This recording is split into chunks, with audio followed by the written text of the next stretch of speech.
theme right over there. So next up, we've got one of our own, Alex Lassa from Heritage. Yeah. And he's been playing for 5 years, so take it away.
Great tune.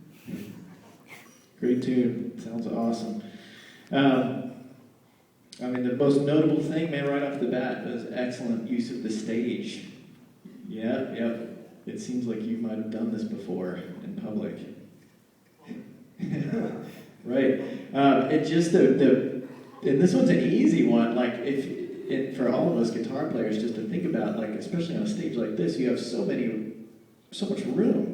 You know, if you mark out a little box for yourself that's only 2 feet by 2 feet, you end up just standing there. But I mean, you can come up to the edge of the stage. That's awesome. The crowd loves it. You know, there's so much room to work with, and you did that in spades. Leaning back and doing the whole, you know, look like a rock guitar player, man. Nice job. And I liked in the tune, there's some themes that keep coming back in the judges' discussion, and it's kind of about themes. I like hearing that riff in the middle. I wish I could have heard it maybe one more time. I felt like you were hinting at it. There were some chord things going on, which was good. It created a nice space, starting to balance between all the notes you're playing, and doing some kind of little catchy riffs, but it never quite got there. And sound-wise, the sound's what a huge sound for a Strat. Now I don't know if it's the gain stage, but it sounds at some point. It may be it may be the amplifier, or it may be a technical thing, but at some point it gets a little bit noisy, if you know what I'm talking about, you know. But that being said, I still feel like you're able to keep a good level of intensity, and you're building these great, again, the sequences again, just starting low and moving up, it gets very exciting, you know. It's like what happens in a great movie, you feel like a thriller, but it just happens in like 10 seconds instead of an hour and a half. The other thing I liked, especially in the beginning, was even though your tone stayed the same, by using your right hand, like, it was very dynamic. Like, you had timbral shifts, and you're also using your pickups too, you know, so your tone was constantly varied, and it kept the interest alive. It was really nice performance, Alex. Good work. That's all right. Go ahead.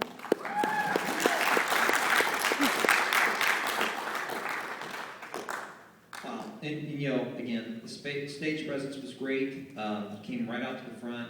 There were some even, you know, some things where you like even, you know, moved your feet and moved to what you were doing. That was really cool. It's almost as if you were listening to our comments all evening long and said, you know what, I'm just going to do everything that they said that they're Glenn done. Yeah. So, I mean, I don't know. That's the advantage of going last. I actually had that plan coming into this. They saw me backstage. I was like practicing my stance. Well, see, there you go. All right. But yeah, I mean, that was a wonderful, you know, presentation. You know, just, you know, I'm nitpicking here a little bit, but I'm not going to talk about musical theater or opera right now. But I am going to talk about was it figure skating? You know, you know, I love figure skating. There's so much to learn from those guys. You know, but have you ever watched them? Like, you know, I think now even the women are doing quads these days. But you know, when they do these flips. And, you know, when they first started doing, you know, these quads, you know, people would do these flips and they just, like, barely get them, you know, but they keep going and, you know, everybody's like, yay. But it wasn't as fluid, really, as a triple. You know, they do the triple and it's like, oh, this is incredible. When you do a triple and it's done well, it's incredible, you know. And when you go for the quad, sometimes it happens, sometimes it doesn't. And that's kind of what I felt you were at on a couple of moments, particularly when you did the tap stuff. You changed to go into the taps, and I don't know, you know, sometimes when you let go of the strings, you get a little noise. You know what I'm talking about? When your amp's up, and when you let go of the strings, and then you go somewhere, then you get, I don't know, some of the sound, the noise, the notes just didn't speak completely in the tap section. And it was like, you know, you were going maybe a little quickly from one spot to the next and not really setting up the consequences of string vibration, you know? And that's something you got to think about sometimes, you know? It's like sometimes you have to dampen a string so you don't get the extra noise. Sometimes you got to just kind of set something up. And if you watch figure skating, they set up every jump they do. You know, I mean, they're looking 50 yards ahead before they even move, you know? So you kind of have to set that up, I think, psychologically. And then plan for it, left and right hand preparation for that type of a deal. So it just kind of felt like you were going for the quad. You kind of got through it, but it wasn't as fluid as I would have liked to have seen or heard. I did like the color changes. However, there was one that was really abrupt. Your first real color change when you changed your pickups, there was like a millisecond that just all of a sudden the fluidity disappeared.